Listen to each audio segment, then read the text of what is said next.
ஹிஜ்ரி 300களில் வாழ்ந்த இமாம், மிகப்பெரிய ஒரு இமாம். இவர் எப்படியாப்பட்டவர்னு சொன்னால், இவர் அதாவது இவர் நடத்தக்கூடிய மதரசாவில் ஓதக்கூடிய மாணவர்களுடைய எண்ணிக்கை சுமார் 12,000 மாணவர்கள். இமாமுடைய பார்வை ஒரு பெண்ணின் பக்கம் விழுகுது. உடனடியாக இந்த இமாம் உணர்றாரு, அவருடைய நெஞ்சிலிருந்து ஏதோ புறா வடிவில் பறந்து செல்வது போன்று ஒரு உணர்வு அவருக்கு ஏற்படுது. அது என்னன்னு சொன்னால் ஈமான் பறக்கின்றது. என்னன்னு சொன்னால் ஈமான் இல்லாதவர்களாக குஃப்ரில் தான் நாங்கள் என்ன செய்வோம், மரணிக்க வேண்டிய நிலைமை ஏற்படும். இதையும் நாங்கள் ஆணித்தனமாக மனசில் வச்சு கொண்டிருக்கணும். இந்த பிரம்பை தட்டி தட்டி எங்களுக்கு பாடம் நடத்தினாரோ அதே அசாவை வைத்து அவர் பன்றிகளை மேய்த்து கொண்டிருப்பதை நாங்கள் பார்த்தோம் என்று சொல்லி மாணவர்கள் சொன்னதாக வரலாறுகள் எழுதப்படுது. அஸ்ஸலாமு அலைக்கும் வரஹ்மத்துல்லாஹி வபரகாத்துஹு. எஸ்ஆர்எம் மீடியா மூலமாக தொடர்ச்சியாக நாம் எங்களுடைய வாழ்க்கையில் படிப்பினைகள் ஏற்படுத்தக்கூடிய சில சம்பவங்களை நாம் பார்த்து வருகிறோம். அந்த அமைப்பில் இன்றைய தினம் மிக முக்கியமான ஒரு சம்பவத்தை பார்க்க இருக்கிறோம்.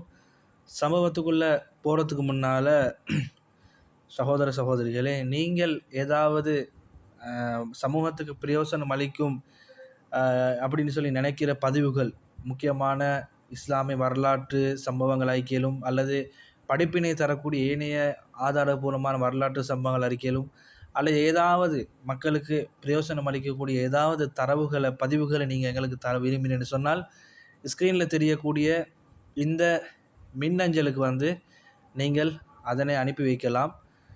அல்லது அடுத்ததாக தெரியக்கூடிய எங்களுடைய வாட்ஸ்அப் இலக்கத்துக்கு உங்களுடைய ஏதாவது நிகழ்ச்சிகள் இருந்தால் அனுப்பி வைக்கலாம்.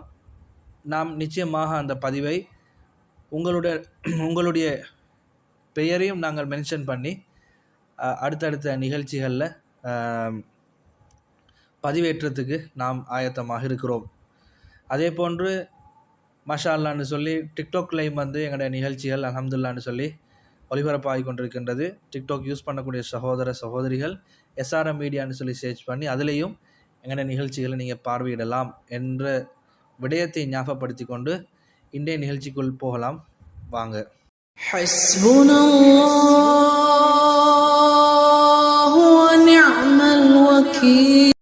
சகோதர சகோதரிகளே, இந்த சம்பவம் இன்றைக்கு நாங்கள் பார்க்கக்கூடிய சம்பவம் மிக முக்கியமான ஒரு சம்பவம். அதாவது சின்ன ஒரு விஷயம் அல்லாஹ்வுக்கு கோபம் ஏற்படுத்தி சிறிய ஒரு தவறு அல்லாஹ்வுடைய கோபத்தை தூண்டி பெரிய ஒரு மார்க்க அறிஞர் எப்படி வழி தவறி போனார் என்ற சம்பவம் தான் இந்த சம்பவத்துடைய சுருக்கம். என்ன நடக்குதுன்னு சொன்னால், மிகப்பெரிய ஒரு இமாம், ஹிஜ்ரி 300களில் வாழ்ந்த இமாம். அவருடைய பெயர் நாங்கள் வீடியோ எண்டிங்கில் சொல்கிறோம். ஹிஜ்ரி 300களில் வாழ்ந்த இமாம், மிகப்பெரிய ஒரு இமாம். இவர் எப்படியாப்பட்டவர்னு சொன்னால், இவர் நடத்தக்கூடிய மதரசாவில் ஓதக்கூடிய மாணவர்களுடைய எண்ணிக்கை சுமார் 12,000 மாணவர்கள். 12,000 மாணவர்கள் இவரிடத்தில் கல்வி கற்றுக்கொண்டிருக்கிறார்கள். இதனை கேட்கும் நேரத்தில் உங்களுக்கு ஆச்சரியமாக இருக்கும், 12,000 மாணவர்கள் ஒரு உஸ்தாதிட்ட பாடம் படிக்கிறதா அப்படின்னு சொல்லி. இது ஆச்சரியப்பட்டது கொண்டும் இல்லை. தற்பொழுதைக்கும் கூட இலங்கையிலே மாஷா அல்லாஹ்னு சொல்லி 15,000 மாணவர்களுக்கு மேலே மதரசாவில் ஓதிக்கொண்டிருக்கிறாங்க மதரசாக்களில். ஆனால் மதரசாக்கள் மாஷா அல்லாஹ்னு சொல்லி 250க்கு மேற்பட்ட மதரசாக்கள் இருப்பதன் காரணமாக அந்த தொகை பெருசாக எங்களுக்கு விளங்குதில்லை. ஆனால் அந்த காலங்களில் மதரசாக்கள் ரொம்ப ரேராகத்தான் இருக்கும். அதனால தான் ஒரு உஸ்தாதுக்கிட்ட 12,000 மாணவர்கள் பாடம் படிச்சுட்டு இருந்தாங்க. அதே மாதிரி அவரோட சிறப்பில் அவரோட சாதனைகளை சொல்கிறதா இருந்துன்னு சொன்னால், அவர் குர்ஆனை 10 விதத்தில் ஓதக்கூடிய காரியாகவும் இருந்தார். அதே போன்று 36,000 ஹதீஸ்களை மனனம் செஞ்ச மிகப்பெரிய ஒரு இமாம். அதே போன்று 3,000 திக்ர் மஜ்லிஸ்களை உருவாக்கி ஒரு இமாம். எவ்வளோ சிறப்புகளை சுமந்தவர்னு சொல்லி பாருங்கள். இப்படியாப்பட்ட மிக பிரபல்யமான ஒரு மார்க் அறிஞர், 3,000 திக்ர் மஜ்லிஸ் என்று சொன்னால் திக்ருகள், அதாவது இன்றைக்கி தற்பொழுது நாங்கள் எங்களுக்கு ஏற்பட்டிக்கூடிய பெரிய பிரச்சனை என்னென்னு சொன்னால், நாங்கள் இன்றைக்கி மாஷா அல்லாஹ்னு சொல்லி நிறைய பயன்களை கேட்குறோம், பயன்கள் பண்ணுறோம், எல்லாம் செய்கிறோம். ஆனால் எங்கள் உள்ளத்தில் இறையச்சம் என்று சொல்லக்கூடிய ஒன்று ஏற்படுதில்லை. அது காரணம் திக்ரை விட்டும் நாம் தூரமாகியதன் காரணமாகத்தான். எவ்வளோ தான் நாங்கள் நல்ல விஷயங்களை கேட்டோன்னு சொன்னாலும் அதன்படி அமல் செய்யக்கூடிய ஆசை ஆர்வம் தூண்டப்படாமல் இருக்கிறது காரணம் உள்ளங்கள் வந்து பண்படுத்தப்படலை.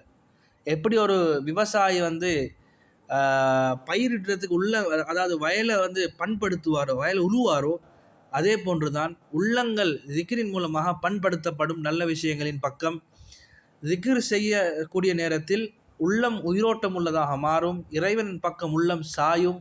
இறைவனின் பக்கம் உள்ளம் சாயக்கூடிய நேரத்தில் நிச்சயமாக நல்ல அமல்கள் செய்வதற்குண்டான ஆசை ஆர்வங்கள் தூண்டப்படும். ஆனால் இன்றைக்கு மாஷா அல்லாஹ்னு சொல்லி நிறைய மார்க்க அறிஞர்கள் இருக்கிறார்கள். அதே போல் நிறைய விஷயங்கள் நாங்கள் தெரிஞ்சிருக்கிறோம், படிக்கிறோம், யூடியூப் மூலமாக படிக்கிறோம், வானொலி மூலமாக எல்லா விஷயங்கள் நல்ல மார்க்க விஷயங்கள் எங்களுக்கு தெரிய வருது. ஆனாலும் எங்களோட வாழ்க்கையில் அமல்கள், அந்த கேட்கக்கூடிய விஷயங்கள் நாங்கள் அமல் செய்கிறோமான்னு சொல்லி பார்த்தால் அது கேள்விக்குறியாகத்தான் இருக்குது. அதுக்குண்டான காரணம் வந்து திக்ரை விட்டும் நான் தூரமாகியதற்குண்டான விளைவு தான் அது. சரி, இப்போ என்ன சொல்ல வரோம்னு சொன்னால், அந்த திக்ர் மஜ்லிஸ்கள் 3000 மஜ்லிஸ்கள் உருவாக்கியிருந்தார். அப்போ எவ்வளோ பெரிய ஒரு இமாமாக இருக்கும்னு சொல்லி நீங்கள் யோசிச்சு பாருங்கள். இப்படி இவங்க என்ன செய்யலாங்க, இவர்களோட மாணவர்களும் இந்த இமாமும் ஒரு குறிப்பிட்ட ஒரு பிரயாணம் போகிறதுக்காக தயாராகி கொண்டு இருக்கிறாங்க. பிரயாணம் போய் கொண்டிருக்கக்கூடிய நேரத்தில் ஒரு சேஞ்ச், கிறிஸ்துவர்கள் வழிபடக்கூடிய அவர்களுடைய மதஸ்தலத்தை வந்து இந்த இமாம் வந்து கடந்து போகிறாரு. கடந்து போகக்கூடிய நேரத்தில் இவர் உள்ளத்தில் வந்து ஒரு வகையான ஒரு எண்ணம் ஒன்று பிறக்குது. நான் எவ்வளோ கண்ணியமாக இருக்கிறேன், இவங்க பாருங்கள், ஏன்னா அவர் லேசிப்பட்ட ஒரு இமாம் இல்லை, நான் ஏற்கனவே சொல்லிட்டேன் அவர் விஷயங்களை. அப்போ இவங்க வந்து அந்த சேஞ்சிக்கக்கூடிய மக்களை வந்து கொஞ்சம் சிறுமையாக வந்து இவர் என்ன செய்கிறாரு, பார்க்குறாரு. கொஞ்சம் சிறுமைப்படுத்திய நிலைமையில் அவர் வந்து பார்க்குறாரு. அதுக்கு பிறகு அப்படியே போகிறாங்க. போய்கொண்டிருக்கக்கூடிய நேரத்தில் தொழுகைக்குரிய நேரம் வருது. தொழுகைக்குரிய நேரம் வந்ததுக்கு பிறகு மாணவர்களிடத்தில் சொல்கிறாங்க, இப்படி தான் தொழுகைக்குரிய நேரம் வந்தாச்சு, இப்போ நாங்கள் என்ன உடனடியாக தொழுகை நடத்தணும், நீங்கள் போய் பாருங்கள், உழு செய்கிறதுக்கு உண்டான இடங்கள், ஏதாவது கிணறுகளோ அல்லது ஆறுகளோ ஏரிகளோ ஏதாவது ஒரு உழு செய்வதற்குண்டான வசதிகள் இருக்கக்கூடிய ஏதாவது இடத்தை வந்து தேடி கண்டுபிடிங்கன்னு சொல்லி மாணவர்களிடத்தில் என்ன செய்கிறாரு, கட்டளையிடுறாரு. அதற்கு பிறகு மாணவர்களில் ஒரு சிலர் போய்த்து என்ன செய்கிறாங்க, ஒரு கிணற்றை வந்து அடையாளம் காட்டுறாங்க. ஷேக்கிட்ட வந்து, ஒஸ்தாத் இப்படி தான் இந்த இடத்துல வந்து ஒரு கிணறு இருக்கின்றது, அங்கே போனால் நாம் அனைவரும் உழு செய்து தொழுகையுடைய கடமை நிறைவேற்ற முடியும் அப்படின்னு சொல்லி வந்து சொல்கிறாங்க. உடனடியாக அனைவரும் அந்த கிணற்றை நோக்கி பயணிக்கிறாங்க. பயணிக்கக்கூடிய நேரத்தில் அந்த கிணற்றில் என்ன செய்கிறாங்கன்னு சொன்னால், வாலிப பெண்கள், யுவதிகள் வந்து தண்ணீர் எடுத்து கொண்டிருக்கிறாங்க. தண்ணீர் எடுத்து கொண்டிருக்கக்கூடிய நேரத்தில் இந்த இமாமுடைய பார்வை ஒரு பெண்ணின் பக்கம் விழுகுது. உடனடியாக இந்த இமாம் உணர்றாரு, அவருடைய நெஞ்சிலிருந்து ஏதோ புறா வடிவில் பறந்து செல்வது போன்று ஒரு உணர்வு அவருக்கு ஏற்படுது. அது என்னென்னு சொன்னால், ஈமான் பறக்கின்றது. ஏன்னு சொன்னால், இவர் மிகப்பெரிய ஒரு இமாம். இவர் என்ன செஞ்சுக்கிறாரு, அந்த மகரம் இல்லாத அந்நிய சகோதரியை பார்த்ததினுடைய விளைவு உள்ளத்தில் வந்து ஈமான் போகுது. அதாவது ஈமான் பறிபோகல, ஈமான் உயர்த்தப்படுது. அதாவது யோசிச்சு பாருங்கள், நாங்கள் பாடல் கேட்குறோம், அதே போல் மது அருந்துகிறோம், ஏனைய பாவமான காரியங்களை செய்கிறோம், ஃபோனில் ஆண்களும் பெண்களும் வந்து எவளோடையான இவனோட கொஞ்சிக்கிட்டு பள்ளி இழிச்சிட்டு இருக்கிறோம். இந்த மாதிரி கட்டங்கள் வரக்கூடிய நேரத்தில் எங்களுடைய உள்ளத்தில் ஈமான் இருக்காது. அப்போ யோசிச்சு பாருங்கள், ஏன்னா உள்ளத்தில் ஈமான் இருக்கக்கூடிய நேரத்தில் வந்து அந்த பாவத்தில் ஈடுபட மாட்டோம். நாங்கள் பாவம் செய்து முடித்ததுக்கு பிறகு தான் திரும்ப என்ன செய்யும், உள்ளத்து ஈமான் வந்து சேர்ந்துடும். பாவம் செஞ்சு கொண்டிக்கூடிய நிலைமையில் நாங்கள் வஃபாத் ஆகினோம்னு சொன்னால் ஈமான் இல்லாதவர்களாக குஃப்ரில் தான் நாங்கள் என்ன செய்வோம், மரணிக்க வேண்டிய நிலைமை ஏற்படும். இதையும் நாங்கள் ஆணித்தனமாக மனசில் வச்சு கொண்டிருக்கணும். இப்போ உடனடியாக அந்த அந்த பெண்ணை பார்த்ததும் இவருடைய உள்ளம் அந்த பெண்ணின் பக்கம் ஈர்க்கப்படுது. உடனடியாக இருந்த இடத்துல அப்படியே என்ன செய்கிறாரு, அதிர்ச்சி கலந்தவராக அந்த பெண்ணையே பார்த்துட்டு இருக்கிறாரு. அதுக்கு பிறகு மாணவர்கள் சொல்கிறார்கள், உஸ்தாத் நாங்கள் இப்போ எவ்வளோ எடுப்போம்னு சொல்லக்கூடிய நீங்கள் எல்லோரும் எடுங்க சொல்லி மாணவர்கள் அனைவரையும் ஒழுவெடுப்பதற்காக அனுப்புகிறாரு. அப்பயும் இந்த பெண்ணை பார்த்து கொண்டே இருக்கிறாங்க. மாணவர்கள் ஒழு செஞ்சு முடிச்சுட்டாங்க. ஆனால் இவர் இன்னும் பார்வையை தாழ்த்த முடியலை. அப்போ அவங்க சொல்கிறாங்க, உஸ்தாத் நீங்கள் ஒது எடுத்துகிட்டு வாங்க போகலாம்னு சொல்லக்கூடிய நேரத்தில் மாணவர்களை பார்த்து சொல்கிறாரு, இல்லை நீங்கள் போங்க, நான் வாரேன் அப்படின்னு சொல்லி. இப்போ உஸ்தாதை பார்த்து திரும்ப மறுபேச்சு பேசல. ஆனால் மாணவர்களுக்கு விஷயம் விளங்கிட்டு, ஏதோ இன்னைக்கு சரியில்லை அப்படின்ற விஷயம் எனக்கு விளங்குது. ஆனாலும் உஸ்தாதை எதிர்த்து கேள்வி கேட்க முடியலை. மிகப்பெரிய ஒரு இமாம், மிகப்பெரிய ஒரு மார்க்க அறிஞர். சரி ஏதோ ஒரு விஷயம் இருக்கும் அப்படின்னு சொல்லி போட்டு மாணவர்கள் போகிறாங்க. இந்த இடத்துக்கு நீங்கள் ஒளி செஞ்சுடுவாங்க, நாங்கள் அந்த இடத்துல வெயிட் பண்ணி கொண்டிருக்கிறோம் அப்படின்ற மாதிரி சொல்லிவிட்டு போகிறாங்க. ஒரு லொக்கேஷனை கொடுத்துட்டு போகிறாங்க. போனதுக்கு பிறகு இவர் தனிமையில் ஆகிறாரு. ஏற்கனவே தண்ணி எடுக்க வந்த வாலிப யுவதிகளும் போயிட்டாங்க. அந்த பெண்ணும் இவர் மட்டும் அந்த கிணத்துல வந்து தனிமையாகிறாங்க. தனிமையாகக்கூடிய நேரத்தில் அந்த வாலிப பெண்ணிடத்தில் இவர் போய் சொல்கிறாரு, பெண்ணே, நான் உன்னை திருமணம் செய்ய, உன்னை அடையிறதுக்கு நான் ஆசைப்படுறேன் அப்படின்னு சொல்லக்கூடிய நேரத்தில் அந்த பெண் சொல்கிறா, என்னுடைய தந்தை இந்த ஏரியாவில் இருக்கக்கூடிய மிகப்பெரிய ஒரு ஃபாதரி, அதாவது கிறிஸ்துவ, இவர் எந்த சேஜை கடந்து வந்தாரோ, எந்த சேஜை வந்து கடந்து வரக்கூடிய நேரத்தில் இவருடைய உள்ள மூசல் அடித்தோ அந்த சேஜுடைய மிகப்பெரிய ஒரு ஃபாதரி தான் இந்த பெண்ணுடைய தந்தை. அதாவது இவர் இஸ்லாமிய மதத்தில் இஸ்லாமிய மார்க்கத்தில் இஸ்லாமிய மதத்தில் வந்து இவர் எப்படி பிரபல்யமான ஒரு மார்க்க அறிஞராக இருக்கிறாரோ, அதே போன்று அந்த ஏரியாவில் இருக்கக்கூடிய கிறிஸ்துவ சகோதரருடைய பிரபல்யமான மார்க்க அறிஞர் இந்த பெண்ணுடைய தந்தை தான்.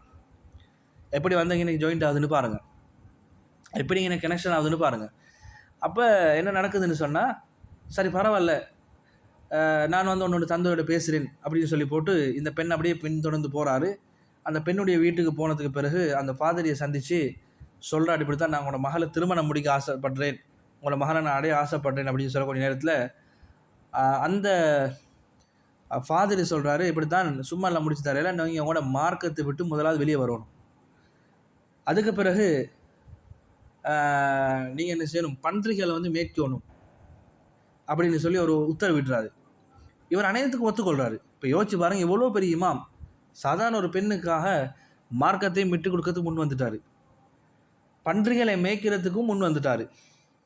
எப்படியாவது இவளை அடையணும், எதை செஞ்சாலும் இதை அடையணும் அப்படின்னு சொல்லி போட்டு எல்லாத்துக்கும் அக்செப்ட் பண்ணுறாரு. உடனடியாக பன்றிகள் மேய்க்க கொடுக்கப்படுது. இவர் பன்றிகளை மேய்க்க எடுத்துக்கொண்டு போகிறாரு. இப்போ இவர் மார்க்கத்தை விட்டும், புனிதமான மார்க்கத்தை விட்டும் வெளி வந்துட்டார். இப்போ அந்த கிறிஸ்துவ சகோதரியை அடையணும் என்ற நோக்கத்தில் அவர் என்ன செய்கிறாரு, துணிஞ்சு விட்டார். யோசிச்சு பாருங்கள், எவ்வளோ பெரிய இமாம அல்லாஹ் எப்படி நிலைமை ஆக்கிட்டான்னு சொல்லி. அப்போ சாதாரணமான எங்களோட கூட நிலைமை என்னன்னு நீங்கள் யோசிங்க. ஒரு பார்வை வந்து எந்த அளவு தூரத்துக்கு கொண்டு போய் சேர்த்துச்சுன்னு சொல்லி யோசிங்க. இன்றைக்கி என்னெல்லாம் பார்க்குறோம். இப்போ கொஞ்சம் காலம் போகுது, 3 மாதங்களுக்கு மேல் அப்படியே கடந்து போகுது. மாணவர்களுக்கு சரியான கவலை, அப்படியே உஸ்தாதுடைய நிலைமை இப்படி ஒரு நிலைமை ஆயிட்டு அப்படின்னு சொல்லி மாணவர்கள் மஷூரா செஞ்சு ஒரு சில மாணவர்கள் முன் வந்து அந்த ஏரியாவில் திரும்பவும் இவங்க ஒலுசிய போன அந்த ஏரியாவில் போய் இந்த இமாமை பற்றி விசாரிப்போம் அப்படின்னு சொல்லி போட்டு அவங்க என்ன செய்கிறாங்க, தேடிக்கொண்டு வராங்க. வந்ததுக்கு பிறகு விசாரிக்கப்படுது. அவங்க ஒரு குறிப்பிட்ட இடத்த காட்டி சொல்கிறாங்க, நீங்கள் கேட்கக்கூடிய அங்கே அடையாளம் உள்ள ஒரு நபர் இந்த இடத்துல வந்து பன்றிகளை மேய்த்து கொண்டு இருக்கிறார், அந்த போய் பற்றி சந்திங்கன்னு சொல்லி சொல்லப்படுது. மாணவர்கள் கவலையோடு வராங்க. மாணவர்கள் சொல்கிறாங்க, வரலாற்று ஆசிரியர்கள் தெளிவு எழுதுகிறாங்க, எந்த அசாவை எந்த பிரம்பை தட்டி தட்டி எங்களுக்கு பாடம் நடத்தினாரோ அதே அசாவை வைத்து அவர் பன்றிகளை மேய்த்து கொண்டு இருப்பதை நாங்கள் பார்த்தோம் என்று சொல்லி மாணவர்கள் சொன்னதாக வரலாறுகள் எழுதப்படுது.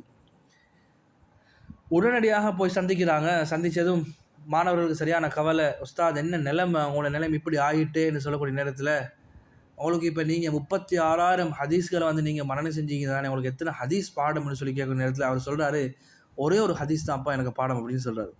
அது என்ன ஹதீஸ், அதாவது எனக்கு அதாவது மார்க்கத்தை வந்து வீணாக, மார்க்கத்தை வந்து சாதாரண அற்பமான விஷயங்களுக்கு யார் விட்டு கொடுப்பாங்களோ